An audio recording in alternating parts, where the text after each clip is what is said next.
오늘 TV조선이 제목을 이렇게 뽑았던데 트럼프가 한덕수의 영어를 딱 듣고 나서 뷰티풀을 외쳤다라는 겁니다. 예. 어떻게 인터뷰를 했는지 그 관련 내용 미국 반응들이 저도 굉장히 궁금했거든요. 그래서 아까 이제 우리는 시차가 있어서 미국 현지에 연결하려면 제가 오전에 통화를 했어야 되는데 점심 때 미국 현지하고 전화 인터뷰를 좀 해봤습니다. 미국 애틀랜타에서 뉴스앤포스트 한인 언론을 운영하고 있는 홍성구 기자와 전화 인터뷰를 진행했는데요. 한번 들어보시죠. 안녕하십니까 대표님. 네, 안녕하십니까 부장님. 감사합니다. 불러주셔서. 예. 아이고 한국은 정말 진짜 난리가 났습니다. 윤석열 대통령이 탄핵당하고 지금 조기 대선 분위기로 확 넘어가는데요. 미국 교민들의 분위기는 어떻습니까? 미국 교민들도 지금 뭐 완전히 한국하고 똑같다고 보시면 되겠습니다. 기대하셨던 분들은 실망을 너무 많이 하셨고 예. 또 이 미국 내에서도 좌편향되어 있는 분들 같은 경우에는 또 굉장히 환영하고 있는 그런 분위기고요. 예.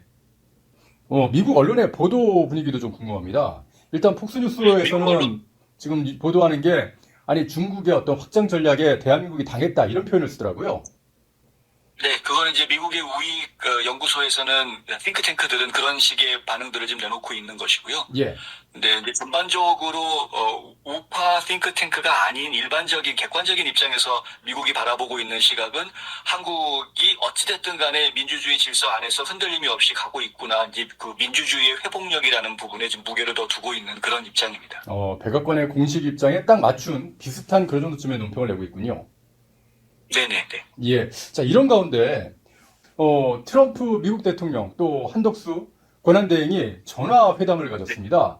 한 30분 정도 전화회담을 했다고 하는데, 한 대행이 워낙 영어를 잘하시니까, 뭐, 두 사람의 대화 사이에 통역이 낄 이유도 없었을 것 같고요. 그러면 자연스럽게 뭐, 다른 통역이 껴서 1시간 이상 통화하는 것과 똑같은 그런 효과가 있을 것 같은데, 트럼프 미국 맞습니다. 대통령이 회담이 끝나고 나서 바로 자기 그 SNS에다가 굉장히 만족했다는 그런 글을 아주 길게 썼더라고요. 맞습니다. 상당히 만족스러워하는 이야기를 했는데요. 예. 지금 한덕수 총리하고 통화하기 전에 이스라엘 총리가 미국에 왔었고, 어허. 베트남하고도 얘기가 있었고, 인도 총리하고도 지금 이 관세 문제 때문에 이야기가 오고 갔었는데, 예. 유독 한국의 한덕수 총리하고의 대화에 대해서 만족스러운 입장을 발표하는 모습을 보여줬기 때문에요. 오. 이건 좀 저희가 좀 유의해서 봐야 될 부분인 것 같습니다. 그렇군요. 지금 어떻게 보면 미국이 선포한 관세 전쟁에 전 세계 정상들이 지금 다 달려오고 있는데 그런 와중에 딱 콕 집어서 한덕수 대행과의 대화에 대해서만 만족했다는 사인을 보낸 거는 이건 좀 주목해야 된다 그런 말씀이시네요. 네, 맞습니다. 이제 일본도 최상의 협상팀을 보낸다라고 이야기를 했었고요. 그게 이제 예. 어제 나왔던 이야기인데, 오늘 한덕수 총리에 대해서 이야기하는 것은 그냥 협상팀을 보냈다 정도가 아니라 아주 좋은 훌륭한 대화를 했다라는 표현을 했거든요. 예. 트럼프 대통령 입장에서는 이스라엘과는 이미 관세 장벽을 허물자라는 합의까지 이야기가 되어져 있는 상태인데, 궁극적으로 관세를 부과하고 나서 미국이 얻는 것이 무엇이냐에 대한 그런 의혹들이 지금 미국 내에 좀 많이 있단 말입니다. 예. 그러한 의심의 눈초리를 극복할 수 있는 가장 좋은 실마리를 한국에서 본 것 같습니다. 예. 전에도 뭐 저희하고 인터뷰하실 때 말씀해 주셨지만은 이 트럼프의 협상 스타일이 먼저 굉장히 강하게 상대방을 제압할 수 있을 정도로 블러핑을 딱 때려놓고 그리고 나서 상대방이 나의 주도권에 들어오게끔 만들어서 또 정작 뭐 방위비 역사도 그랬지 않습니까? 2020년 같은 경우에도 네. 50억 달러 때려놓은 다음에 실제로는 그냥 동결 이런 식으로 처리를 해줬지 않습니까? 이번도 그런 차원 맞습니다. 아닐까요? 저는 그렇게 생각을 해보는데요. 이번은 한국만 문제가 된 게 아니라 전 세계를 그렇죠. 대상으로 이해를 벌리고 있는 거거든요. 예. 지금 이제 기본적으로 미국이 가지고 있는 무역 적자를 해결하고 그리고 지금 국가 부채 문제를 해결하기 위해서 극단의 조치를 취하는 거라고 보시는 게 이제 거시적으로는 맞는 거고요. 예. 이제 다만 70여 개가 넘는 나라들한테 관세 부과를 지금 발표를 해놓은 상황에서 네. 가장 마음에 드는 방향의 협상 방향을 잡은 것이 지금 일단 한국인 겁니다. 그래서 지금 한국에 대해서 좋게 보는 거. 예를 들어서 이제 뭐 베트남이라든가 인도라든가 이런 곳들은 뭐 이스라엘도 마찬가지인데 관세를 없애기 위해서 노력을 하고 있거든요. 예.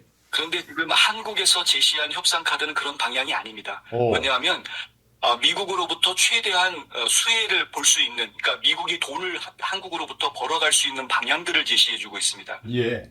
구체적으로 좀 그 내용을 좀 소개해 주시면 좋을 것 같습니다. 그러니까 예를 들면은 이제 그 에너지 문제인데요. 에너지를 예. 지금 수입할 수 있다. 미국산 천연가스라든가 석유를 한국이 더 많이 수입해 가겠다라는 이제 카드가 나와 있는 상태거든요. 예. 그러니까 이러한 것은 미국의 에너지 독립 전략에도 맞는 부분이고, 그리고 이제 에너지를 저가에 구입을 함으로써 한국이 좀 더 무엇인가 그 생산 단가를 낮추기 위한 전략도 맞아떨어질 수 있는 부분이고요. 관세를 낮춰달라는 요구를 하는 게 아니라 우리가 더 많이 사줄게. 한국이 지금 무역 흑자 보고 있는 부분을 최대한 줄여주는 노력을 할게라는 약속을 하고 있는 것이기 때문에 이건 트럼프가 원하던 방향이거든요. 어허. 단순하게 관세에 초점을 둔 것이 아니고 서로 간에 주고받을 수 있는 거래에 초점을 두면서 접근해왔기 때문에 이번 통화에 대해서 트럼프가 아주 만족해하고 있는 것으로 저희는 이해하고 있습니다. 그렇군요. 어떻게 보면은 네. 이 한덕수 대행이 중미 대사를 2번이나 하면서 미국의 그 네. 필요한 바, 그리고 트럼프가 원하는 것이 무엇인지를 정확하게 꿰뚫고 있기 때문에 어떻게 보면 그 카드를 딱 제시할 수가 있었던 거다. 뭐 이렇게 봐도 될까요? 맞습니다. 한덕수 총리 같은 경우에는 무역협회 회장도 했었거든요. 어허. 누구보다도 이 산업계가 돌아가고 있는 부분, 그리고 정부와 산업계가 어떻게 연관되어져 있는지에 대해서도 아주 잘 알고 있는 분이기 때문에 아주 좋은 협상력을 발휘하고 있는 것으로 이해하고 있습니다. 예. 일단 이번 협상이 미국 쪽에서 주도권을 갖고 있는 건지 또 한국에서 요청을 한 것인지 이런 거에 대해서 좀 얘기가 좀 분분한데 지금 미국에서는 어떻게 보도가 나오고 있습니까? 저희가 보기에는 한국에서 요청한 것으로 볼 수밖에 없는데요. 예. 왜냐하면은 트럼프가 관세 부과에 대한 그 포고를 하고 발표를 하고 나서 70여 개 나라에서 지금 만나자라는 협상을 하자는 요청이 들어왔다라고 예. 발표를 했거든요. 그런데 이제 다만 동맹국들을 우선적으로 협상을 해라라고 트럼프가 이제 지시를 했고요. 예. 그래서 동맹국들을 우선적으로 협상하라는 지시에 의해서 지금 이스라엘, 한국, 일본, 대만, 그리고 이제 인도 그리고 베트남 같은 나라들이 이제 선순위로 지금 협상이 진행이 되고 있는 것뿐이지 실제로는 전 세계적으로 다 협상하자라고 덤벼들고 있는 그런 상황이죠. 그러니까 트럼프가 딱 꼭 집어서 한국하고 협상하자라고 먼저 덤볐던 것은 아니라고 봅니다. 예. 게다가 또 한덕수 대행이 CNN과도 인터뷰를 가졌는데 CNN 앵커가 상당히 뭐 이거는 공격적인 질문이 될 수도 있는데 어쨌든 CNN은 반 트럼프 진영에 서 있는 그런 언론사니까 한 대행을 향해서 맞습니다. 한중일이 연합해서 이 관세, 미국의 이 관세 전쟁에 대항할 것이냐 이렇게 물었더니 우리는 협상할 거다. 중국과 연합할 생각이 없다라고 단칼에 잘라버리더라고요. 여기에 대한 어떤 미국의 반응이 좀 있을까요? 그 부분도 사실은 이제 트럼프를 굉장히 기분 좋게 만들었던 부분이라고 이해하고 있고요. 예. 한 총리가 의도적으로 그러한 그 CNN과의 인터뷰를 준비한 것이라면 네. 그건 정말 칭찬받을 만한 전략이라고 생각을 합니다. 왜냐하면 트럼프 입장에서 지금 좌파들의 공격이 상당히 심하거든요. 예. 반트럼프 시위가 전국적으로 벌어지고 있는데 이게 단순하게 민간 차원에서 일어나는 일이 아니라 조직적으로 이런 일들이 벌어지고 있기 때문에 어허.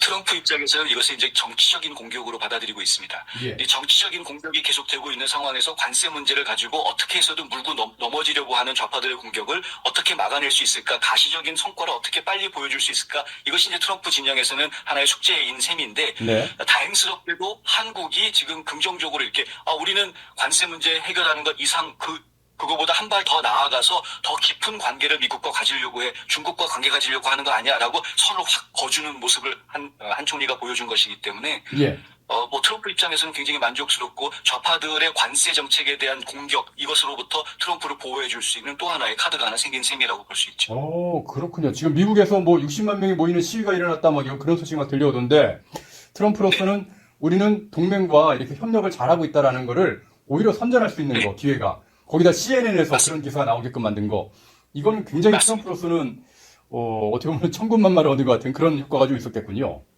그렇습니다. 네. 예. 자, 그러면은, 만약에 최악의 상황을 한번 좀 가정을 해보겠습니다.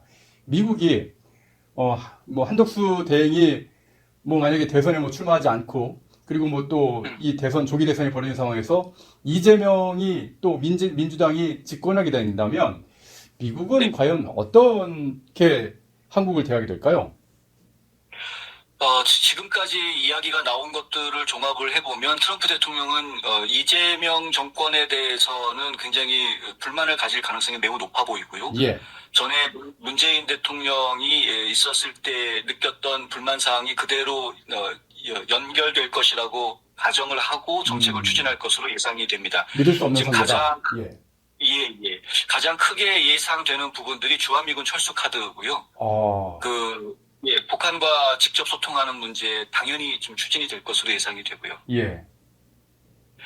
한국이 중국, 한국, 일본을 엮는 그 삼국 간의 자유무역 시스템이 만들어지게 될 가능성이 커지는 것이기 때문에 이재명이 대통령이 된다면 예.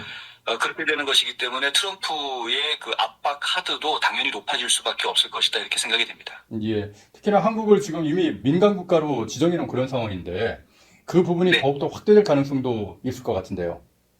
네, 미국 입장에서는 상당히 곤란스러운 거죠. 지금 조선업을 어떻게든 같이 해서 미군의 해상력을 좀 더 키우는데 한국의 도움을 받고 싶은데 이재명이 대통령이 되고 간첩법 개정이 안 되면 이건 뭐 조선 뭐 군함 맡겨놓기가 어려워지는 거죠. 미국에다가. 이런 문제들부터 시작해서 여러 가지 뭐 핵 문제도 그렇고 여러 가지 문제가 좀 껄끄러워질 수밖에 없습니다. 중국과 가까운 이재명 정권을 트럼프가 대하기가 여간 껄끄러울 수밖에 없는 거죠. 결국 트럼프 입장에서는 남한이 어떻게 나오든 상관없이 중국을 압박할 수 있는 카드로서 결국은 북한을 선택할 수밖에 없는 그러한 길로 가게 될 겁니다.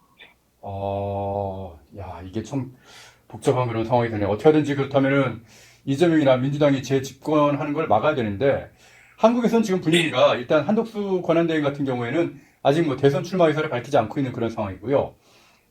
현재로서는 범여권의 지지율은 지금 김문수 노동부 장관, 이제는 사임을 했습니다. 전 장관이 가장 높은 지금 지지율을 보이고 있는데 김문수 장관에 대해서는 미국은 어떻게 생각할 거라고 보십니까? 솔직하게 말씀드리면 잘 모르는 분들이 더 많을 것 같습니다. 아하. 네. 김문수 장관에 대해서 미국이 접점을 가질 만한 기회가 일단 많지는 않았고요. 예. 과거에 물론 이제 미국을 방문하고 여러 분들은 이제 만나신 경험이 있긴 한데 그때는 이제 경기도 도지사일 때였었고요. 예. 한국의 노동부 장관이 미국의 정계 인사들과 접촉을 가질 기회가 또 사실 많지 않은 게 사실이고요. 그래서 사실은 김문수 장관에 대한 미국인들의 지식이 좀 부족하다라고 말씀드리는 게 맞을 것 같습니다. 예. 그러면은 홍준표 대구시장은 어떻습니까? 비슷할 것 같은데요, 제 생각은. 예, 그렇군요.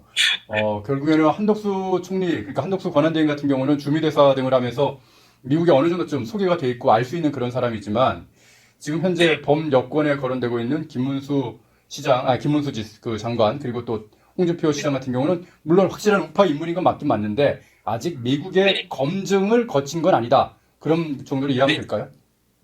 맞습니다. 그리고 미국이라는 것이요, 뭐 우파만 있는 게 아니니까 지금 트럼프가 정권을 쥐고는 있지만 여전히 미국도 민주당 쪽 사람들의 영향력이라는 걸 무시할 수는 없는 상황이기 때문에요. 예.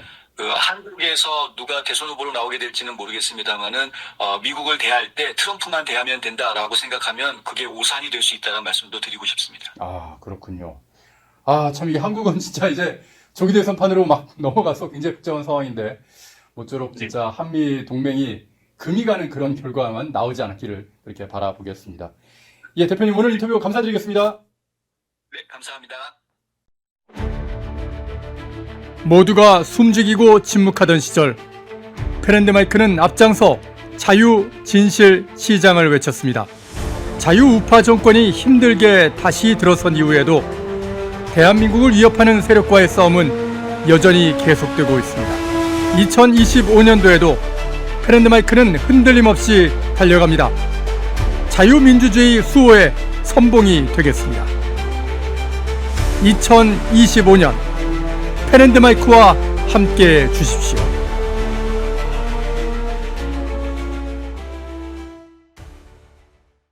페렌마이크에서 추천하는 영상도 보고 가세요.